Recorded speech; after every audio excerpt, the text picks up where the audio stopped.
بسم اللہ الرحمن الرحیم، الصلاۃ والسلام علیک یا سیدی یا رسول اللہ وعلی آلک و اصحابک یا نور اللہ۔ درود پاک پڑھنے کا حکم اللہ عز و جل کی طرف سے ہے، اور جو درود پاک پڑھتا ہے وہ اللہ تعالیٰ کے حکم کی تعمیل کرتا ہے، اور جو اللہ کے حکم کی تعمیل کرے گا اسے اللہ تعالیٰ بے انتہا جو ثواب، بے انتہا نوازشوں سے عطا کرے گا، اسے بے انتہا رحمت برکتیں ملیں گی۔ درود پاک پڑھنے کا حکم ہر کسی کے لیے ہے۔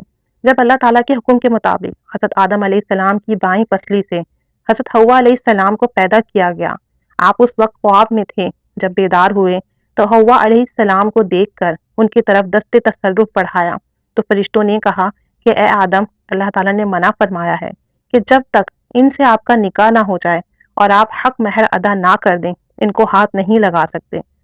حضرت آدم علیہ السلام نے پوچھا ان کا حق مہر کیا ہے؟ فرمایا گیا نبی آخر الزماں، رسول رحمت، نبی امت، محمد مجتبیٰ، احمد مصطفیٰ، حضرت محمد صلی اللہ علیہ وآلہ وسلم کے اوپر 10 مرتبہ درود شریف پڑھیں، یہ ان کا حق مہر ہے۔ چنانچہ حضرت آدم علیہ السلام وہ پہلے انسان تھے جنہوں نے درود شریف پڑھا اور درود شریف پڑھ کر حق مہر ادا کیا۔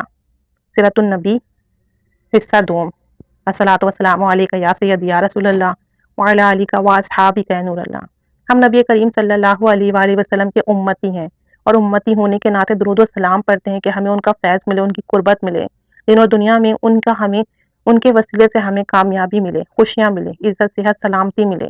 نبی پاک صلی اللہ علیہ وآلہ وسلم کی بروز قیامت شفاعت نصیب ہو، ایمان پر خاتمہ عطا ہو۔ لیکن سوچیں کہ حضرت آدم علیہ السلام جو کہ سب سے پہلے اللہ کے نبی ہیں، انہوں نے درود پاک پڑھ کر حق مہر ادا کیا۔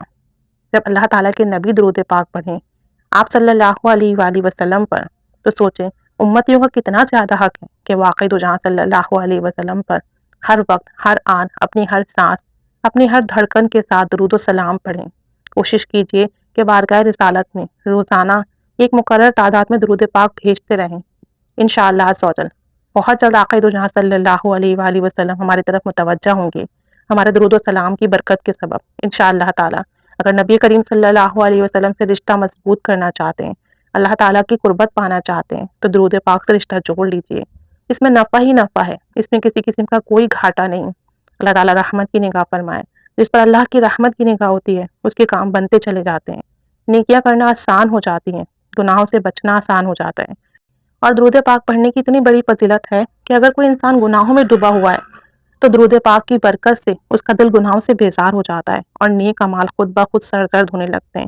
ایون اگر کوئی شخص نماز بھی نہ پڑھتا تو میں نے خود دیکھا ہے ایسے لوگوں کو کہ جب وہ درود پاک کی کثرت کرنے لگتے ہیں، نماز روزے کی پابندی نصیب ہو جاتی ہے، پردے کی بھی پابندی نصیب ہو جاتی ہے، اعمال صالحہ عطا ہو جاتے ہیں، نیتیں اچھی ہو جاتی ہیں، زندگی کے معمولات اچھے ہو جاتے ہیں۔ درود پاک میں ایسی برکت اور تاثیر ہے۔